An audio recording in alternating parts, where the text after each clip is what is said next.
कर्क संक्रांति 2023। इस साल कर्क संक्रांति 16 जुलाई दिन रविवार को है। इस दिन सूर्य देव वे दक्षिण की यात्रा प्रारंभ करेंगे, जिसे दक्षिणायन कहा जाता है।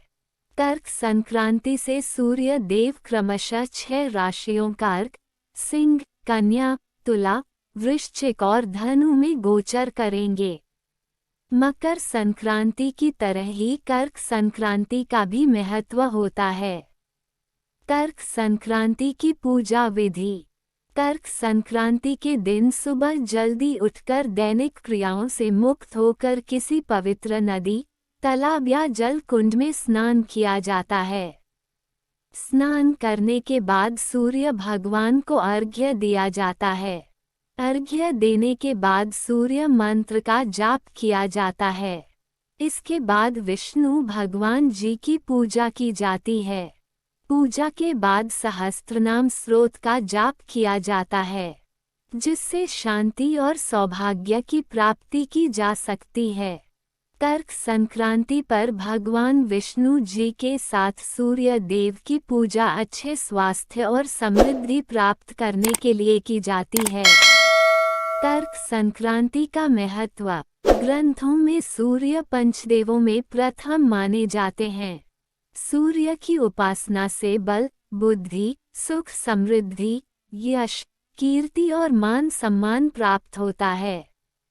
कर्क संक्रांति से वर्षा ऋतु प्रारंभ हो जाती है।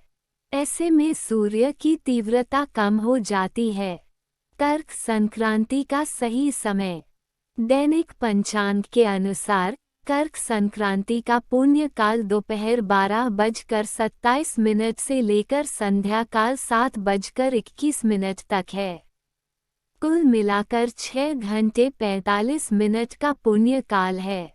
इस अवधि में पूजा, जप, तप और दान कर सकते हैं। वहीं महापुण्य काल संध्या काल 5:03 से संध्या काल 7:21 तक है। कर्क संक्रांति के दिन किए जाने वाले उपाय। कर्क संक्रांति के दिन कर्क राशि में सूर्य के प्रवेश पर घृणी सूर्या या आदित्य मंत्र का जाप 108 बार किया जाता है। कर्क संक्रांति के दिन गरीबों को अन्न, धन और वस्त्र का दान दिया जाता है। कर्क संक्रांति के दिन पीपल या बरगद का पेड़ लगाना पुण्यदायक माना जाता है। यदि किसी व्यक्ति का सूरज नीचे है तो तांबे का कड़ा या छल्ला पहनना चाहिए। संक्रांति के दिन सूर्यास्त से पहले दिन में कभी भी ओम आदित्याय नमः मंत्र का जाप जितना संभव हो करना चाहिए। कर्क संक्रांति के दिन ध्यान देने योग्य बातें। कर्क संक्रांति के दिन कोई भी शुभ कार्य नहीं किया जाता। इस दिन कोई भी मांगलिक कार्य या नया कार्य शुरू नहीं किया जाता। कर्क संक्रांति के दिन मांगलिक काम के लिए पूजा, ध्यान, दान और सेवा जैसे कार्य नहीं किए जाते। कर्क संक्रांति के फायदे। कर्क संक्रांति के दिन सूर्यदेव की पूजा करने से समस्त रोगों का नाश होता है और दोष दूर होते हैं। ग्रंथों में सूर्य पंचदेवों में प्रथम माने जाते हैं। सूर्य की उपासना से बल, बुद्धि, सुख, समृद्धि, यश, कीर्ति और मान सम्मान प्राप्त होता है। कर्क संक्रांति से वर्षा ऋतु शुरू हो जाती है। ऐसे में सूर्य का तेज कम हो जाता है।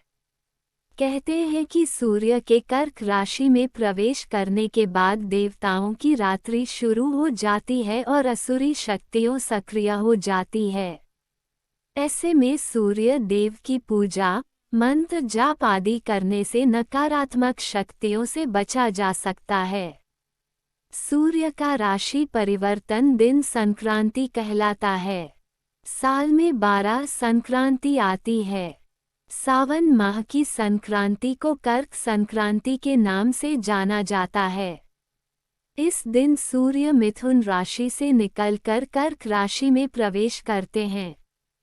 हिंदू धर्म में सूर्य पूजा के लिए संक्रांति का दिन विशेष फलदायी माना गया है। वहीं ज्योतिष की दृष्टि से सूर्य का गोचर बहुत मायने रखता है, क्योंकि इससे सभी राशियों पर शुभ अशुभ असर पड़ता है।